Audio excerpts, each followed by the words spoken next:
Welcome to another 21 Hats Dashboard brought to you by our sponsor, The Great Game of Business. I'm Lauren Feldman. I'm here with Gene Marks. Welcome, Gene. Hello, Lauren. How are you?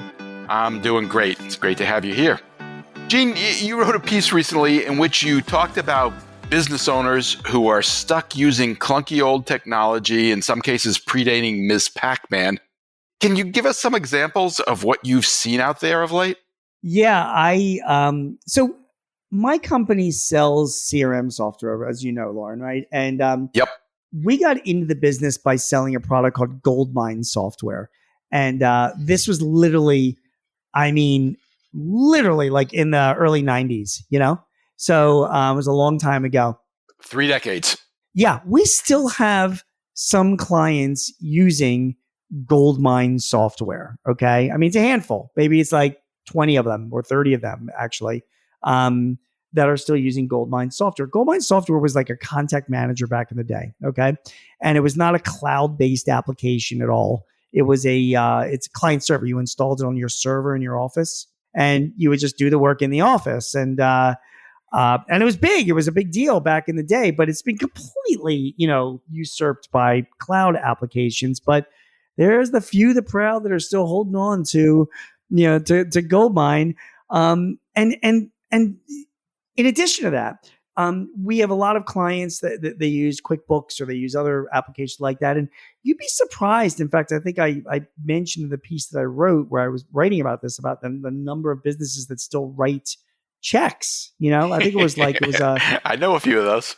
Yeah, like 80% of companies still write checks, maybe not like entirely, you know what I mean? But they're still writing some checks as well. And there is, the other thing that I think people in the software world know, this dirty little secret, is that a lot of the big mainstream applications that are out there, and I mean like Dynamics, that people might be using from Microsoft or Sage, or even versions of QuickBooks. I mean, they're built on like old legacy databases and systems. You know what I mean? There are many remnants in Dynamics from Great Plains, which is like, you gotta be back in the day, Interesting. And Sage has many remnants in its database and its code that date back to it's Mass 90 was the original software. I remember all this stuff when I was like in my 20s, so it's a really long time ago.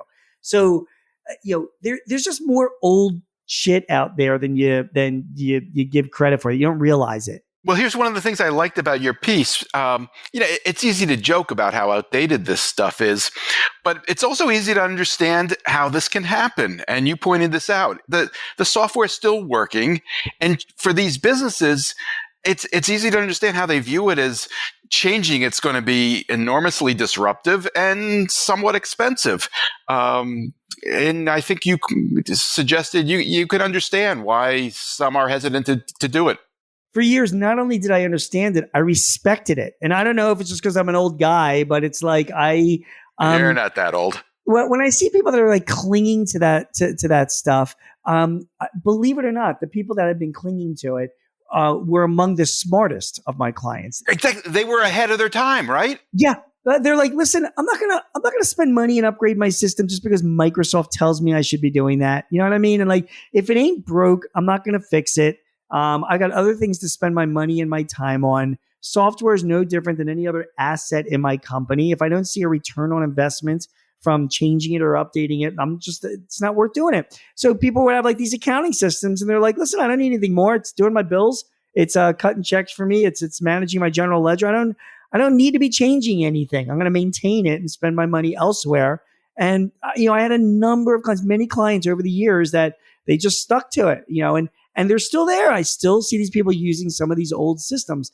Having said that, though, my attitude is starting to change because these same people that I respected when I and they were in our 30s and 40s and even into our 50s, now I see them getting older. And I see them looking towards the future, and now they're talking about exit plans and succession planning and all of that, Yep. And I'm like, dude, you've been real smart. You have really gotten a lot of mileage out of your Goldmine system, which, you milked every penny out of it. Good for you. But like, if you're planning on selling your business, or even passing it on, let me tell you, you are hurting yourself in a big way if you really think that a buyer is going to be happy to see you using 30-year-old software. It's a big data world. And when people come and value businesses, they value these intangibles like your data and your IT infrastructure pretty significantly. And, I just, for all these years where it was making sense, and it really did, now, I'm starting to tell my clients who are my age and older, like, I think it's time now you better start making some investments and upgrading your systems and getting them in shape. Otherwise, you're going to have somebody coming in here and giving you a lot less money for your business than you were expecting because your infrastructure is so old. So it's changing.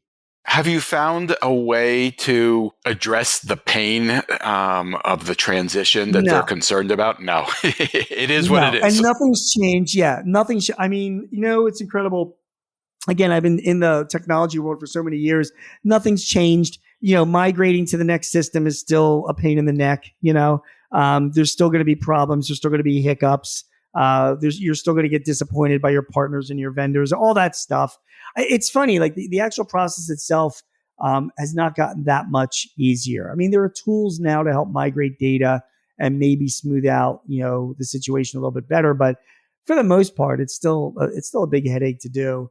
But it's something that you need to do. Now, if you might say, like, hey, you know what? Fine. Why should I spend the money? I'll just take if I'm going to spend $100,000 to upgrade my systems, then I'll just take $100,000 cut in my purchase price. Isn't it the same thing?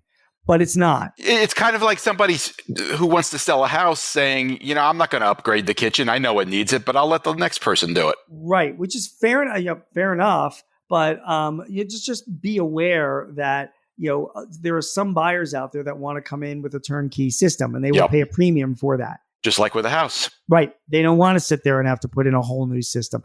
Having said that, there are other buyers that no matter what system you're using, they're going to replace it anyway with their system. So you got that to be concerned about. So you're going to spend all this money on a new system, and then like some buyer comes in and say, all right, well, it's a great system, but we're trashing it because we want our system. So that could happen too. But the rule of thumb, though, is that it is just like anything else. You bring in a prospective buyer, you got to be showing them the right stuff. And that's not just if you're going to sell your system to somebody else. If you're planning on passing your business down to the next generation, I mean, you're kind of screwing up your kids. If you're like, here, you take this disaster off my hands, it's your headache. I don't know if that's, the right way to be. So, sure. So anyway, the bottom line is that for years, I had a lot of respect for the way, and I still do, a lot of respect. I got a lot out of the technology without being romanced or duped by the big tech giants that they have to upgrade. But I think now they have to take another, if you're an older business owner and you're looking for the future, I think you have to take another look at your systems and make some hard choices. The other line in your piece that jumped out at me was your suggestion that your company's biggest competition isn't other CRM software. It's a proprietary system built on FileMaker Pro. Yeah.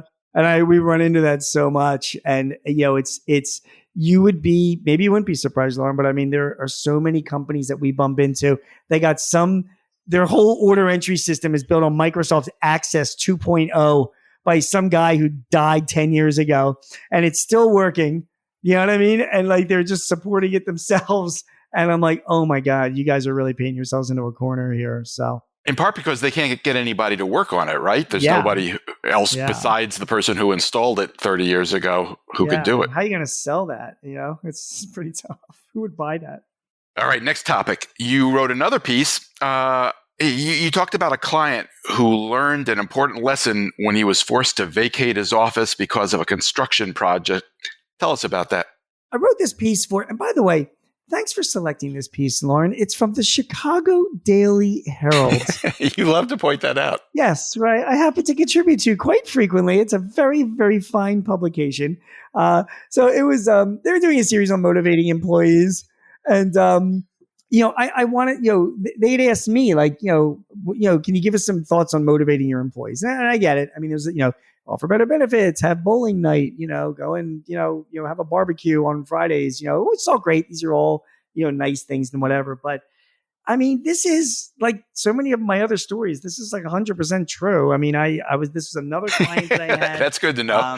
You're not just making it up, Gene? No, I mean, like, this guy, like, he had renovations being done in his office. This was back in the day. I don't know, it's maybe 10, 15 years ago. I forget how long it was. But anyway, he was having, renovations done in his office. So he couldn't be in his office for like a couple of months. So he was like, all right, well, I got to sit somewhere. So he picked a cube in like in his customer service area.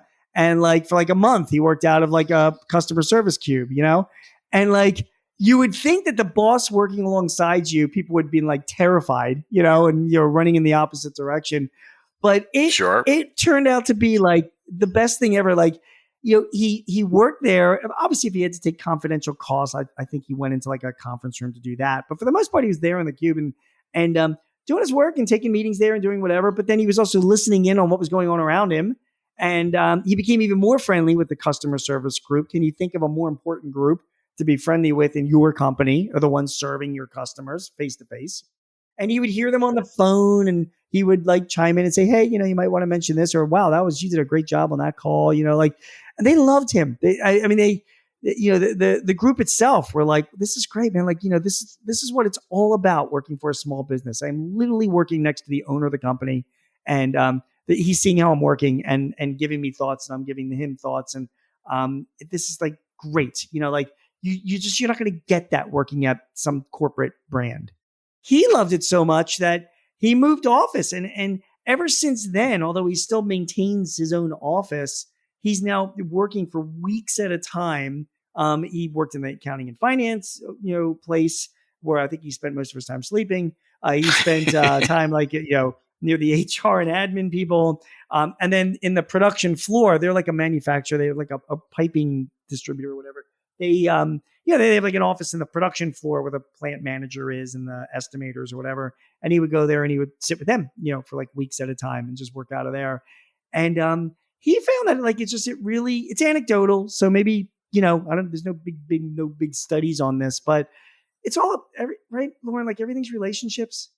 It's all relationships. And I don't know, as business owners, we tend to like run to our offices and shut the door and don't want to be bothered. And, this guy was forced to actually have a relationship with his employees, and it turned out well. Well, I can't resist noting that this is kind of interesting advice coming from a writer, meaning you, who has a business that operates entirely remotely.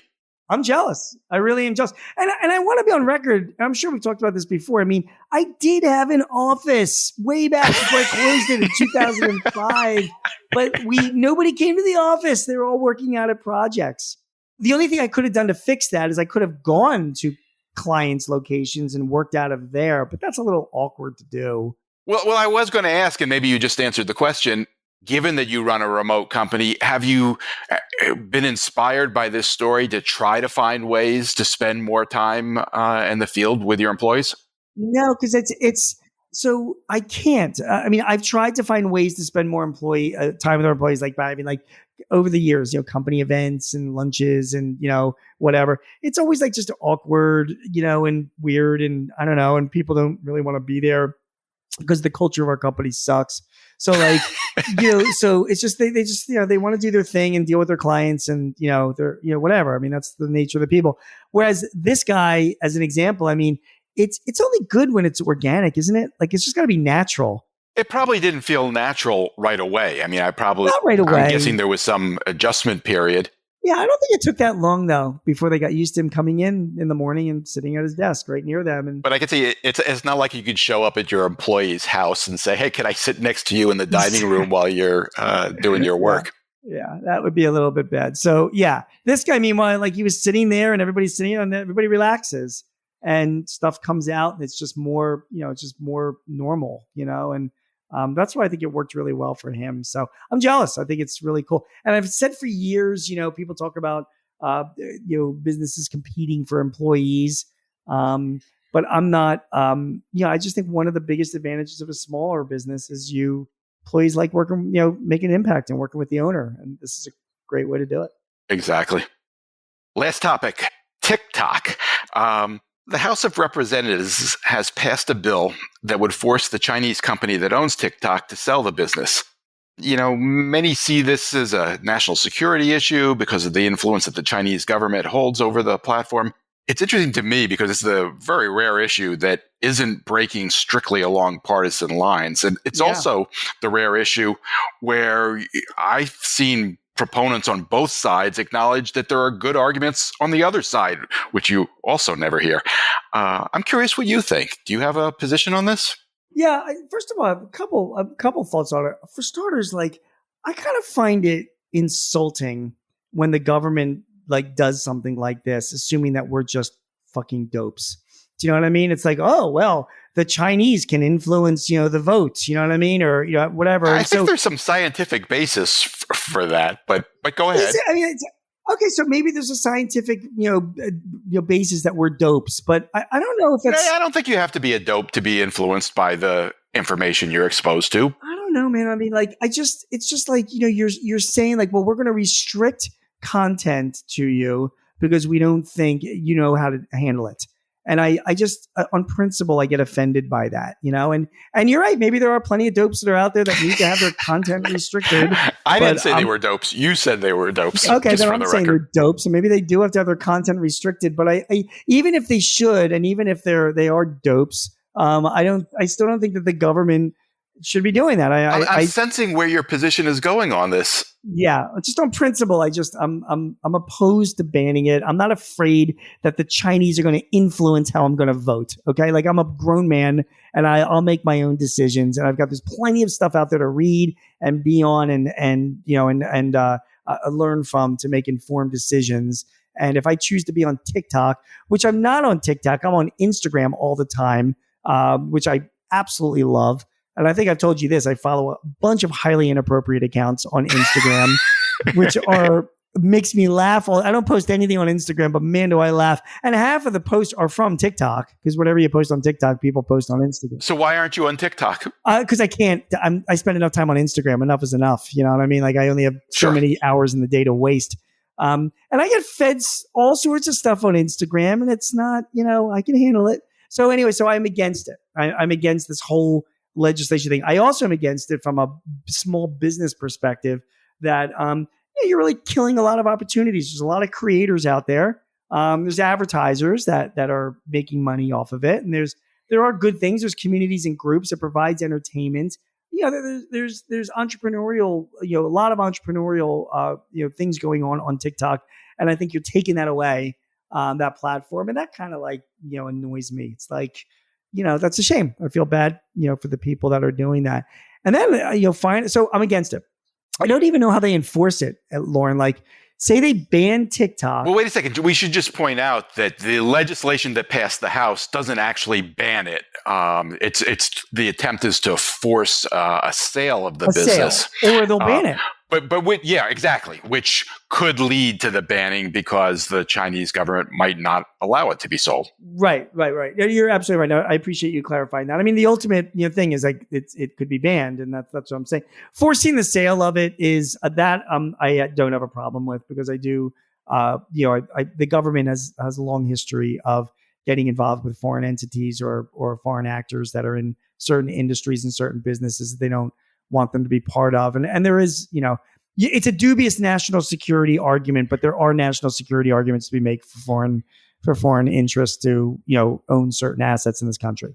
And by the way, there certainly are restrictions on how our platforms can operate in China for what it's worth. No doubt. So there's definitely precedent. There's definitely precedent. And I don't know where you draw the line. Like if you Chinese companies can't own American utilities, for example, makes sense. I mean, like, where do you draw the line between that and TikTok? I mean, so I get it. There's precedent there, but if they don't ban it, fine, let it carry on. If they do ban it, it'll be interesting to see how that's enforced. I mean, I don't know.